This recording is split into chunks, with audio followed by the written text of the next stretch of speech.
Wisconsin Eye is in La Crosse, the 2015 Republican State Convention, interviewing 7th District Congressman Sean Duffy. Good to see you again, sir. Good to see you, too. Thanks for having me. With the new Congress, you play a much more important role on the, what's the formal name of the committee? So I'm on the Financial Services Committee. I was just given the gavel on the Oversight Committee.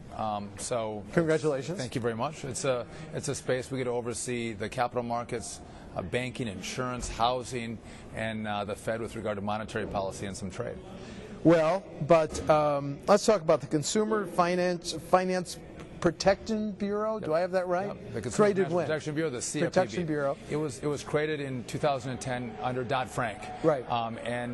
This is a brand new agency that comes out and says they're there to protect consumers. Are they? And sometimes they do, but sometimes they don't. Listen, I think it's you want to make sure that financial products are transparent. That people, when they get a loan, they access credit, they know what they're getting. They know what rates they're charged and how much they're going to have to pay back and on what schedule. But I think people have the right to make decisions for themselves. And what you see is the CFPB, the Consumer Financial Protection Bureau, stepping in as kind of like a mother goose, a mother hen that steps in and says, well, even though this is transparent and you think it's good for you, we are going to tell you it's not right for you. It's not good for you and you can't have that product. Well, that's never been the model. You never know the circumstances in someone's life that causes them to need a certain product. Right. If they fully know what they're getting, in a free country, they should have the right to get it. And so I think this is a government overreach. It's an agency also that concerns us because it's incredibly powerful, and it doesn't have very much accountability in that it doesn't get its money from the Congress. It gets its money from the Fed.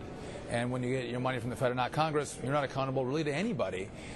And you can do things that normally the people and the Congress would say no to, but because you're not funded through the Congress, you can do it, and there's no repercussion. Time to do away with the Bureau, Congressman? Well, I think it needs to be reformed. The Bureau needs two main. I have a bill that reforms a lot of parts of the CFPB, but the two main ones are: number one, it needs to be funded through the Congress, and number two, instead of having a director that is very powerful, like the SEC, you need a commission. You need a bipartisan commission of people who make the decisions about the rules that come out of the CFPB. And I think if you do those two things, we can truly on consumer protection, because we need to protect consumers. We need to make sure that the products are fair. But you also want those agencies accountable to the American people and the Congress. That committee also provides oversight of the Fed, right? Right. The Fed is on track it may raise interest rates in September. Are you comfortable with that? Do we need to hold off on that? So the Fed has expanded authority in Dodd-Frank. We really don't want to have the Congress come into play in a significant way in monetary policy. They have a lot of economists, and they make economic decisions. There's always a fear that if you let Congress make decisions with regard to monetary policy, it can become political, and that's a bad thing.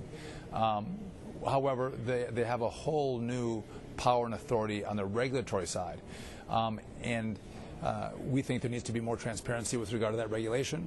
You might have heard there was also a leak in regard to yes. The FOMC, the Federal Markets Committee. Yes. And we want to make sure that they're transparent so we can find out actually who caused the leak and make sure appropriate action is taken.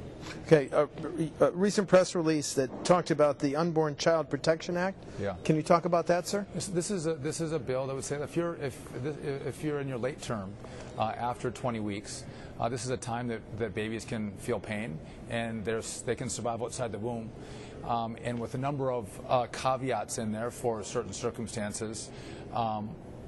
There's going to be a prohibition on these late-term abortions where a baby can survive and feel pain. And we had a debate on the House floor, and it passed, and we'll see what the Senate does with that bill. The exceptions would be what? Well, there's some caveats in for rape and incest, which those were negotiated and they're appropriate. But to think that on the day before birth, when you have a baby that truly feels pain, that is only in the womb and can survive, that it's legal federally. Now, we're not talking about state issues, we're talking on the federal side, that those abortions are legal is pretty disturbing. So this is about trying to cut the right balance, saying where are the women's rights and where are which the left advocates for that pretty hard, and where are the babies' rights. And this was an effort to try to, even though we don't agree, we don't agree on all the parameters, this is a way to try to find a compromise. There's a similar bill in Wisconsin's Capitol that's beginning to get some traction. And I heard the sponsor of that bill, Representative Jesse Kramer, talk about that a new concept here, prenatal hospice. Is that part of the federal issue, sir?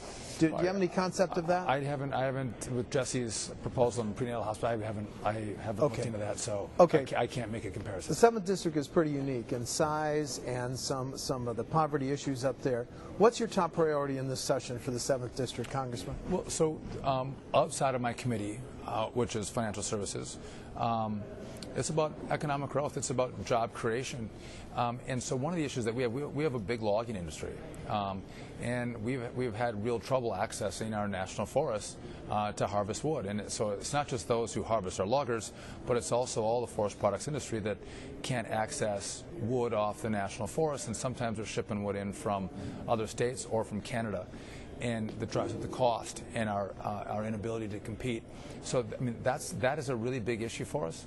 But what you hear is, especially in our district, we don't have big multinational corporations. We have small businesses, and if you have too much government, too many rules, too many regulations, a lot of these small businesses spend a lot of time just trying to comply with government instead of trying to figure out how to run their business or have more money to expand or grow their business. And that becomes a real problem. If you're a big multinational, they'll complain about it, but it's less of a problem. If you're a small business owner that maybe employs 8 or 15 people, it's a big deal. Mm-hmm. So we're trying to encourage the administration, where a lot of this stuff has come from, to streamline some of these rules and regulations. But on the banking side, which is in my committee, if you can't access a loan, and normally you'd be qualified and you can pay it back, you can't access it whether you're buying a home or you want to start a business or expand your business. This has a big impact on Main Street America. And what you're seeing is small banks around the country are closing. And because all the new rules that have come from Dodd-Frank, they can't comply with them. And if you don't have small banks and credit unions servicing the small communities in my district, the big banks on Wall Street, they're not coming in. They're not going to be in small town America. So that means you're going to a town, whether you're 30 or 60 miles away, trying to deal with a banker in that community who has to go to a banker in Chicago or Minneapolis.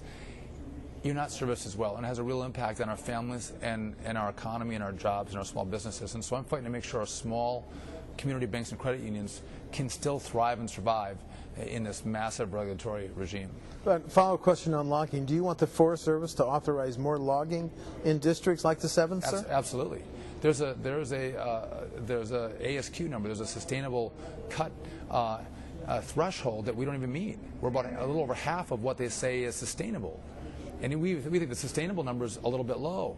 And so, yeah, that's a problem. It's a real problem. And I think people who make some of these decisions in far-off places in the country don't understand the economic impact that it has on people in our community. And listen, this isn't 100 years ago where we clear-cut forests. We know how to manage our forests. We do it really well. It's renewable, it's sustainable, and it provides great jobs for us. The question is, are we going to be able to still have a logging industry in Wisconsin? And the answer is going to be no, unless these forests open back up again. And final question, the invasive species question. Do you have growing concern about its threat to Lake Superior? Are we talking about Asian carp? Yes. Yeah, absolutely.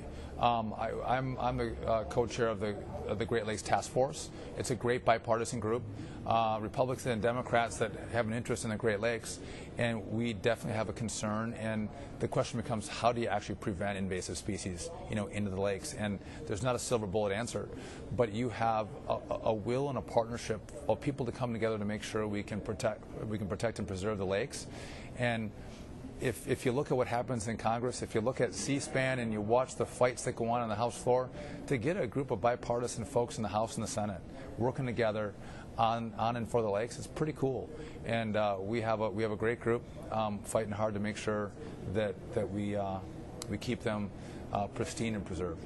But the invasive carp, they've been gradually, tragically making their way up They have. Lake Michigan and towards Superior, haven't they? Oh yeah, they have. So we are we losing that fight? Have we lost? I think the answer is still no. But is there still great concern? Yeah. And some of the remedies, whether we're looking at Chicago, folks don't want to do it. Right. And it becomes a balance and an education and a greater conversation about what do we do, and truly what are the consequences, if Asian carp make it to the Great Lakes. What does that do to the lakes that we love? And people might be willing to take some more aggressive approaches if they knew the consequences. Okay, very good. Congressman Sean Duffy, thanks for talking to Wisconsin Eye. Hey, good to see you again, thanks sir. for having me on. Thank you.